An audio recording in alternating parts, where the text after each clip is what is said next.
Podem sentar, queridos. Nós estamos na nossa temporada do Advento. Estamos próximos do Natal.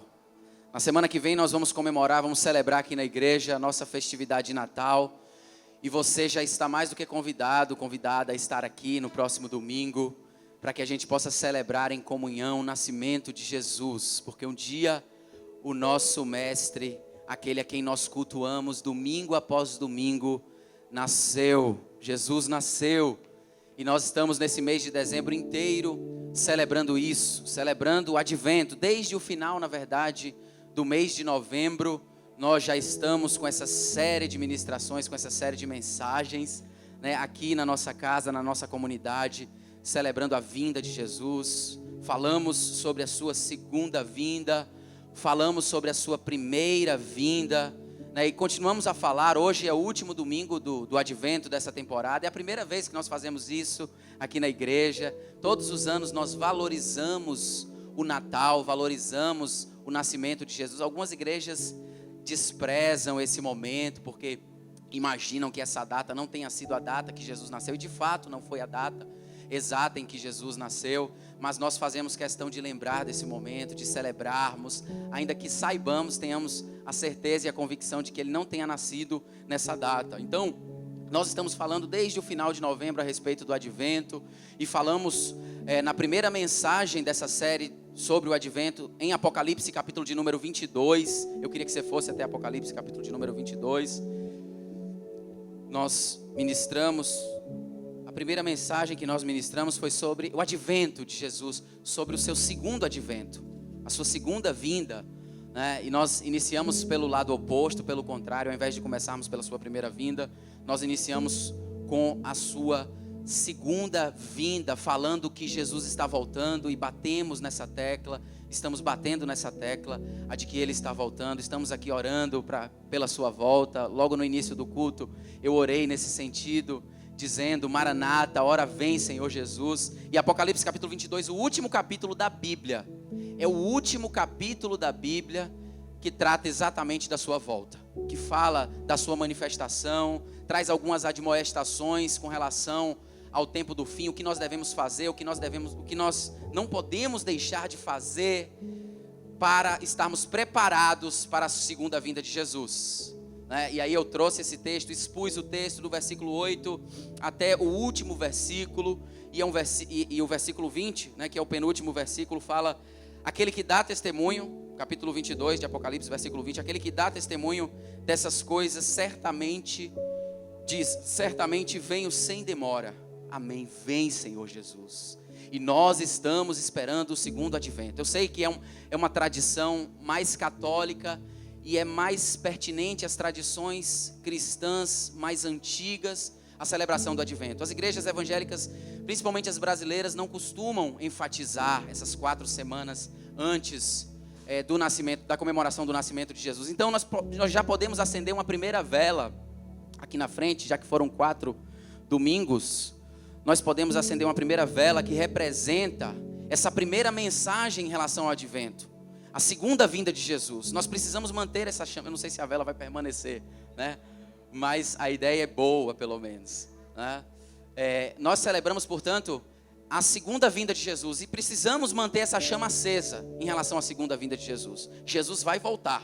Pode parecer loucura, pode parecer história muito difícil de se compreender com os livros, com a nossa mente, com o nosso intelecto, mas esse é um fato. É um fato sobre o qual nós precisamos estar atentos. E nós vamos agora para o mês de janeiro. É um mês de celebração, é um mês profético, o mês de janeiro. Daqui a pouco nós entraremos no mês de janeiro. Estaremos profetizando sobre sua vida para 2020. Vamos profetizar para que você tenha um 2020 melhor, um 2020 mais próspero, mais abençoado. E aí a gente desfoca um pouco dessa mensagem tão importante, que é a mensagem da segunda volta de Jesus. Eu acredito nisso, acredito piamente, e você deveria acreditar. Não apenas acreditar, mas esperar com a boa ansiedade sobre a volta de Jesus. Eu não sei como é que você está levando a sua vida, como é que você está conduzindo os seus passos, os seus caminhos, mas considere cada passo que você dá, considerando que Cristo está voltando, que Jesus está voltando. Na segunda semana nós batemos nessa tecla novamente, e nós falamos lá em Lucas, lá em Mateus capítulo de número 25, A segunda mensagem da temporada do Advento, que foi no mês de dezembro, no primeiro domingo de dezembro, nós falamos sobre as 10 virgens, as 5 imprudentes e as 5 prudentes. As 5 prudentes que conseguiram e que tiveram o privilégio de participar da festa com o noivo.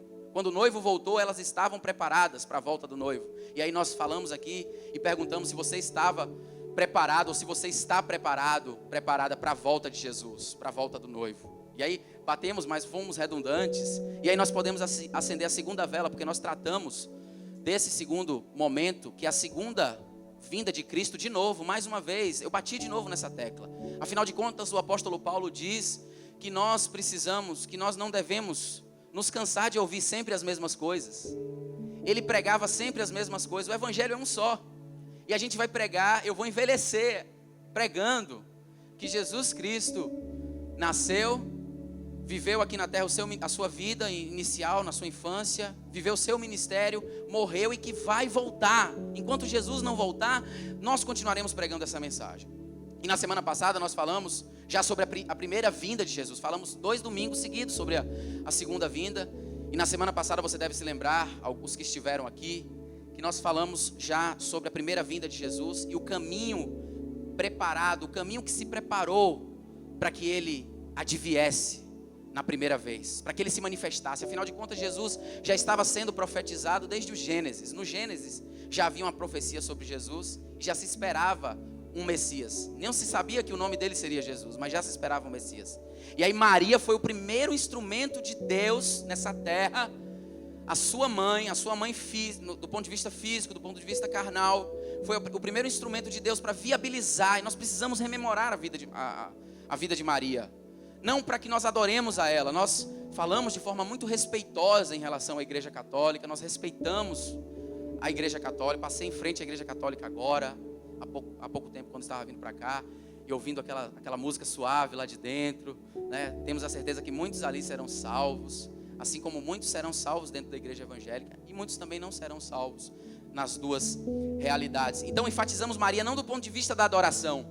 Nós não devemos adorar a ela, nós devemos respeitar a sua memória e mais ainda, seguimos o seu exemplo. Você deve se lembrar que eu falei sobre o exemplo de humildade de Maria, como ela foi uma mulher humilde. Ela mesma, na sua oração do Magnificar, apresentou ali: Senhor, está aqui a tua serva, eu sou uma pessoa humilde, porque o Senhor, como se estivesse, não estava, mas como se estivesse questionando que Deus poderia ter escolhido uma pessoa mais influente, uma pessoa mais da high society, mas foi Maria que foi escolhida, uma mulher humilde, e o exemplo de humildade de Maria é um exemplo para nós, e foi a terceira semana do Advento, na qual, tradicionalmente, muitas igrejas cristãs, não apenas católicas, mas igrejas cristãs, ortodoxas russas, igrejas cristãs do mundo inteiro, tratam sobre esse terceiro domingo do Advento, falando e relembrando a memória de Maria. E nós vamos acender essa terceira vela aqui, não para Maria, viu, gente? Ressalte-se. Que não é uma vela acesa para Maria, mas para que o exemplo de Maria seja mantido, para que nós possamos ter a espiritualidade que Maria teve. Uma jovem, os estudiosos dizem que ela tinha entre 13 e 16 anos, quando foi chamada para ser um instrumento de Deus, para ser a mãe de Jesus. Um instrumento que viabilizaria Jesus e que demonstraria Jesus ao mundo. E nós tratamos sobre isso muito panoramicamente, mas creio que de uma forma profunda. E hoje nós vamos falar sobre a última mensagem do Advento. Vamos encerrar essa série de mensagens de Advento, porque na semana que vem já é o Natal. Na semana que vem nós já comemoramos não mais o Advento, mas nós já comemoramos o próprio nascimento de Jesus. E aí vamos estar aqui numa noite de celebração. Vai ser uma mensagem um pouco mais curta, um momento mais de comunhão, com mais ênfase na celebração. Vai ser um culto lindo e eu espero que você esteja aqui. Espero que a igreja esteja mais cheia do que o que está hoje, né? Hoje os irmãos parece que resolveram ficar em casa. Mas vamos abrir as nossas Bíblias para falarmos da segunda pessoa importante para o Advento. A primeira pessoa importante para o primeiro Advento foi Maria. E a segunda pessoa importante para o primeiro Advento, sobre o qual nós estamos tratando nessa noite, foi João Batista. E eu queria que você abrisse a sua Bíblia em Mateus, capítulo de número 3, versículo 3. Vai ser uma mensagem breve, uma mensagem sucinta, porque nós conhecemos bastante a vida de João, merece um estudo mais aprofundado, mas eu queria trazer algumas lições, repita comigo, lições sobre a vida de João Batista, lições sobre a vida de João Batista. Ele foi aquele quem preparou o caminho para que Jesus adviesse, para o advento de Jesus. Foi João Batista que preparou esse caminho. Isso foi profetizado largamente nos profetas menores. Isso foi profetizado no grande profeta Isaías. O profeta Isaías disse: voz do que clama no deserto, preparai o caminho do Senhor. Ninguém imaginava que era o tal do João Batista, que seria a voz que clamaria no deserto e que prepararia o caminho do Senhor. Ninguém imaginava quem seria o Senhor. Imagine só uma profecia. Se eu lançasse essa profecia aqui hoje na igreja e ninguém soubesse quem era Jesus, ou quem foi Jesus, ou quem seria João, ou quem foi João. Então foi uma profecia lançada e que atestou a importância desse homem. Atestou que esse homem foi importante, um importante instrumento de Deus para viabilizar Jesus para nós, porque Jesus é a razão, Jesus é o centro. Nós estamos aqui adorando a Jesus, nós estamos aqui falando sobre a segunda vinda de Jesus, nós estamos aqui falando sobre Maria porque ela aponta para Jesus, nós estamos falando sobre João porque ele aponta para Jesus. É Jesus que é o rei, é Jesus que é o mestre, é Jesus quem merece a nossa adoração e o nosso louvor. É Jesus, aquele que nós adoramos. Nós não temos imagem nenhuma na igreja, né? A igreja evangélica se notabilizou na história por isso. A igreja protestante, quando protestou contra a igreja católica, resolveu fazer um templo simples, né? Você vê que todas as igrejas evangélicas são templos simples, sem imagens. Nós resolvemos colocar apenas a cruz, que não é uma imagem de ser, de pessoa alguma, para simbolizar aquilo de grande que Jesus fez e que nós recebemos. Você está vivo hoje por causa de Jesus. Você existe hoje por causa de Jesus. Se Jesus não existisse, você não existiria. Não é só salvação que Jesus provê, não são só bênçãos que Jesus provê, mas Jesus provê tudo o que você tem, tudo o que você possui, tudo o que você é. É Jesus quem te dá, é Jesus quem te proporciona. Então a glória é toda de Jesus. No mês de dezembro, a glória é toda de Jesus. Em janeiro, fevereiro, março, todos os meses do ano. Mas nós precisávamos parar em algum momento para relembrarmos do seu advento, do seu nascimento. Não poderíamos apenas fazer um jantar aqui, todo mundo sair aqui, né, com o bucho cheio, como diz uma notável irmã, né? Saímos daqui com o bucho cheio, apenas no domingo de celebração do Natal. Mas nós precisávamos lembrar dessas coisas, precisávamos lembrar desses contextos, precisamos lembrar que Jesus não veio uma vez só, Ele vem duas. Ele veio uma, mas Ele virá uma segunda vez. E aí, às vezes a gente se apega a tantas querelas, a tantas pequenices, a tantas mesmices. Achamos que a razão da nossa existência é adquirirmos o carro novo.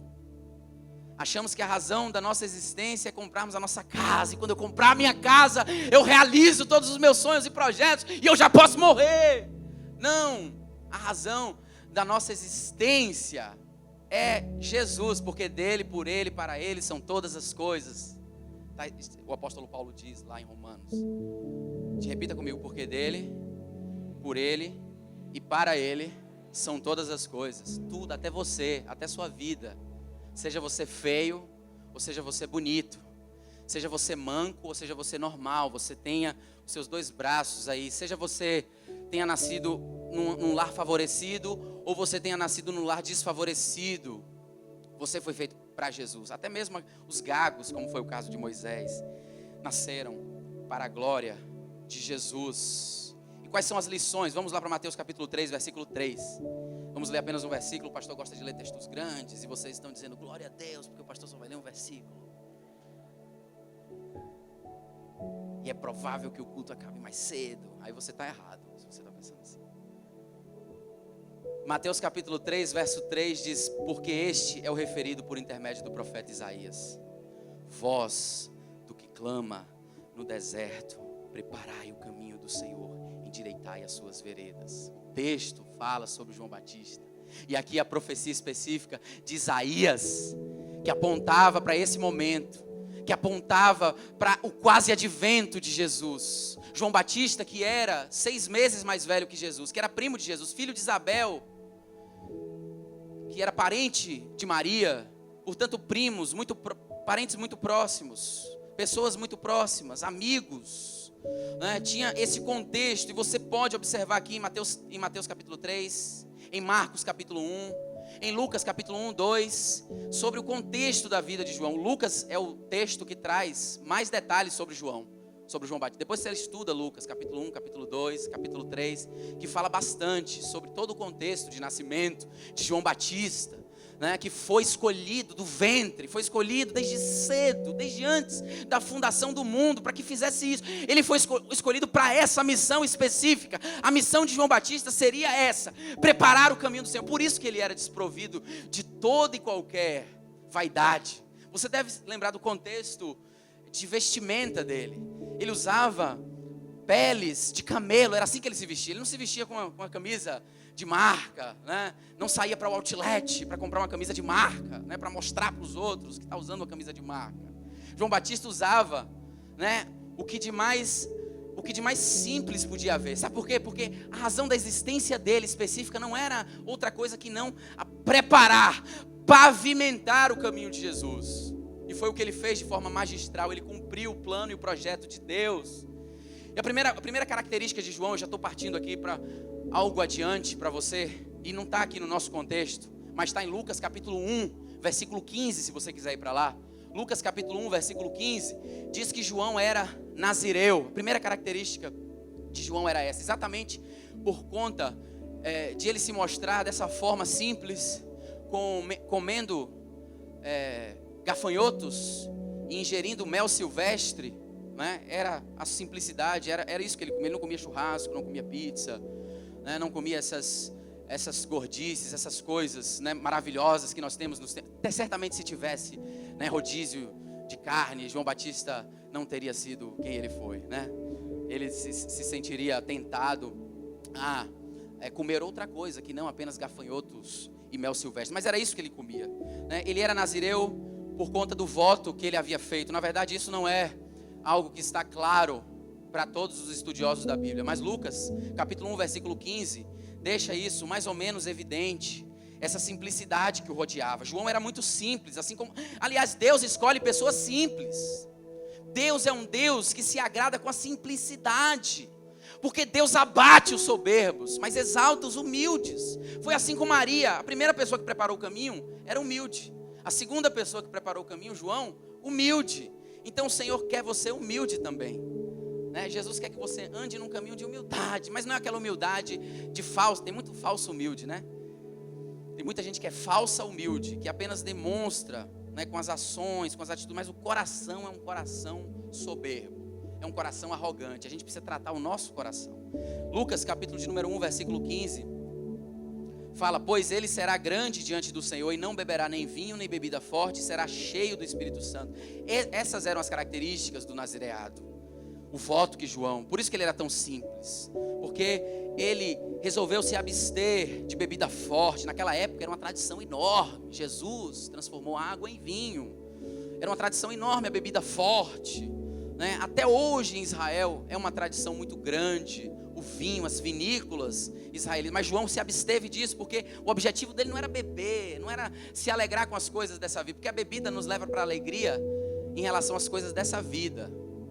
E João, ele teve que se abster de tudo, inclusive da bebida forte. Esse foi um chamado específico para João, era o chamado de Nazireu, o mesmo chamado que Sansão teve.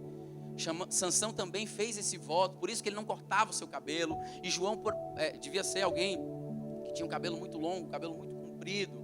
Mas o mais forte aqui é que o texto diz que ele seria cheio do Espírito Santo, e de fato foi. O que é que o nazireado quer representar para nós nos tempos de hoje? Essa separação que João fez de coisas que são prazeres apenas nessa dimensão, apenas nessa terra. João quer nos ensinar, João nos transmite a lição de que nós precisamos ser santos, de que nós precisamos purificar as nossas vidas, de que nós precisamos a cada dia, conforme diz Jesus, tome a sua cruz e dia a dia negue-se a si mesmo e siga-me. É dia a dia, não é apenas no domingo que você vem pedir perdão, por todos os dias da semana, né? Você pecou a semana inteira, você fez, né, tudo aquilo que você queria fazer, tudo aquilo que lhe dava na telha, você fez durante a semana inteira. Aí chega no domingo, você vem aqui, se ajoelha e pronto, né? E acha que já está bom, e acha que a sua vida já está andando da forma correta. Não, é dia a dia. A santificação é todos os dias. Seguir a paz com todos, está lá em Hebreus. E a santificação, sem a qual ninguém verá o Senhor. Sem sermos santos, nós não podemos ver a Deus. Nós não contemplaremos a Deus. Nós não contemplamos hoje a Deus. Sem santidade, Deus não responde às nossas orações. Sem santidade, a gente não consegue nem ouvir a voz de Deus direito. Ela vem de uma forma turva. Mas quando nós temos um caminho no nosso coração preparado, quando nós somos separados para Ele, quando nós nos dedicamos a viver uma vida, eu não estou falando porque você vai viver uma vida santa e não vai pecar mais. Ser santo é reconhecer os erros também. Ser santo é reconhecer de verdade que você erra, que você peca, que você falha. E João, portanto, nos ensina com esse voto que ele fez. Não, eu vou me separar somente para Deus. A minha vida vai ser exclusiva para Deus. É claro que esse não é o chamado de todos nós, no sentido de João, né? De vestirmos as roupas que ele vestia, de comermos o que ele comia, de fazermos o que ele fazia, porque ele não era médico, ele não era advogado, ele nunca foi nada disso. Ele não tinha uma profissão, ele nunca teve profissão, ele já nasceu para isso. Ele nasceu, tanto é que depois que Jesus ascendeu, tanto é que depois que Jesus apareceu, a cabeça dele foi cortada, acabou, pronto, acabou a história de João, acabou o ministério de João, pronto, pode ir para o céu, João. João foi degolado, foi assim que ele morreu. E é interessante que foi logo depois que Jesus começou a ascender e o seu ministério começou a fluir. Porque esse era o objetivo específico. Deus tem um plano específico para a sua vida também. E a sua vida só vai cessar quando Deus quiser que ela cesse. A sua vida só vai ter fim quando Deus permitir que ela tenha fim. Ele está no controle de tudo. Deus está no controle de tudo. Deus está no controle da história. Deus está no controle de cada passo que nós damos. Deus é Deus. Deus não é o homem para que minta, nem o filho do homem para que se arrependa. Ele é Deus. Ele está numa dimensão superior à nossa. A Bíblia diz que assim como os céus são mais altos do que a terra, assim a minha mente é mais alta do que a mente de vocês. Imagina só, a gente nem sabe o tamanho do céu. A Bíblia diz que Deus é tão grande que Ele consegue medir os céus com a palma de suas mãos. E a gente às vezes questiona Deus. Não se tem alguém aqui questionando Deus, ou se você questionou Deus em algum momento dessa semana, peça perdão agora por esse pecado. Porque Deus não se questiona. Deus a gente aceita aquilo que vem de Deus. Como Jó aceitou. Jó disse, Deus me deu e Deus me tirou. Olha, Jó era um homem riquíssimo, fazendeiro riquíssimo. Jó tinha 10 filhos, 7 homens e 3 mulheres. Jó tinha respeitabilidade. Jó era o homem mais rico da terra. Perdeu tudo. Aí a mulher diz, numa tradição ruim da Bíblia, amaldiçoa o teu Deus e morre. E Jó disse, não posso. Acabado, destroçado, destruído, com a vida completamente negativada pelo SPC, Serasa e por todas as instituições de crédito possíveis. Mas Jó disse, Deus me deu e Deus me tirou. Bendito seja o nome do meu Senhor, porque Ele é a razão da existência. Ele é a razão de toda. Eu não sou a razão em mim mesmo. Eu vivo para Ele. Nós vivemos para Deus. Nós vivemos para a glória de Deus. Você nasceu em primeiro lugar para glorificar o Senhor. Agora descubra qual é o plano específico que Ele tem para a sua vida.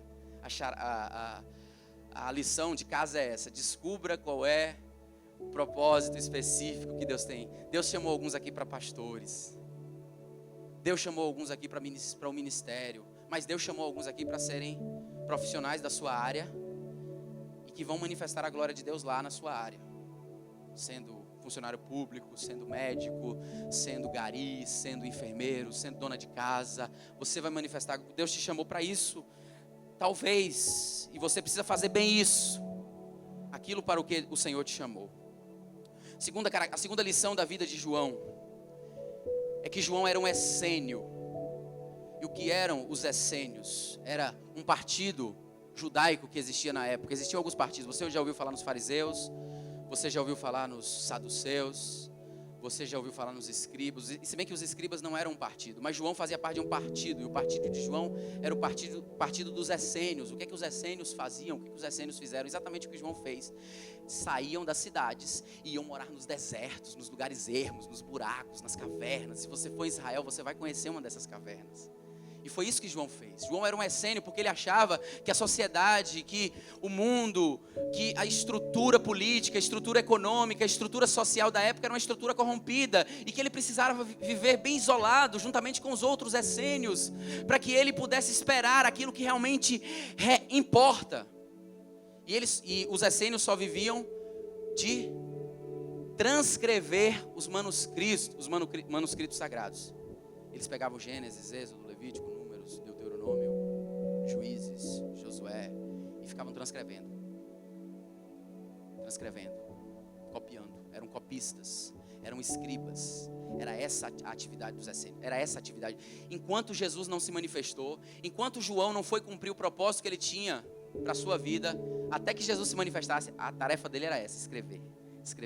E aí ele conseguia decorar. E aí ele se aplicava ao conhecimento da Bíblia. E aí ele entendia melhor a Bíblia. E ele copiava.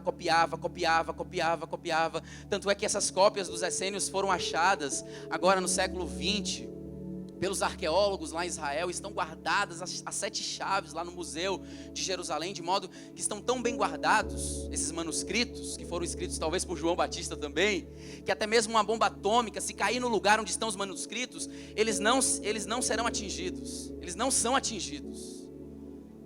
Então era essa atividade, ele era um essênio. E o que é que isso tem a ver com você? Por que o pastor está falando essas maluquices? Eu quero saber de contexto, de história, eu não quero saber de contextualização, eu quero saber o que João me ensina. João te ensina que você precisa ser focado na Bíblia também, que a Bíblia é o livro mais importante, é o seu livro de cabeceira para sempre, que a Bíblia é o livro que você deve ter em maior estima, e não apenas ter o texto, ter as letras, ter as páginas, mas ter ela no seu coração. Diz o Salmo 119, guardo a tua palavra no meu coração para não pecar contra ti. Então, a Bíblia, nós precisamos focar nela. Precisamos focar em aprendê-la. Acabou aquela época do clero e da plebe, do clero e do povo. Só o clero conhecia a Bíblia, só o pastor conhece a Bíblia. Não, nós precisamos de irmãos e irmãs aqui que entendam da Bíblia mais do que o pastor. Irmãos e irmãs que estudem a palavra de Deus e que se dediquem a ela, e que mais do que isso, busquem vivê-la. A Bíblia, repita comigo, a Bíblia, a palavra de Deus. Eu preciso ter ela em consideração, ler todos os dias a Bíblia. Todos os dias. Esse é o foco do ano de 2020 para a sua vida. Lição de casa para você, ler a Bíblia, focar na Bíblia como João focava. João era um essênio que focava nas Escrituras. Até Jesus vir, até o plano de Deus se completar para a sua vida, ele estava focando na Bíblia. Até o Senhor completar o plano que ele tem para a sua vida, você precisa estar lá na Bíblia, lendo, estudando, aprendendo, se alimentando da palavra de Deus. Em terceiro lugar, João era um pregador determinado. Repita comigo, um pregador determinado. Meus irmãos e minhas irmãs, a mensagem de João era a mensagem do arrependimento. Não era um coach. João não era um coach. Né? Que cobrava caríssimo para dar suas lições de coach, né? Bem que podia ser. Eu pagaria caríssimo para ser coach de João. Mas ele não era um coach. Jesus perguntou: o que vocês foram ver no deserto?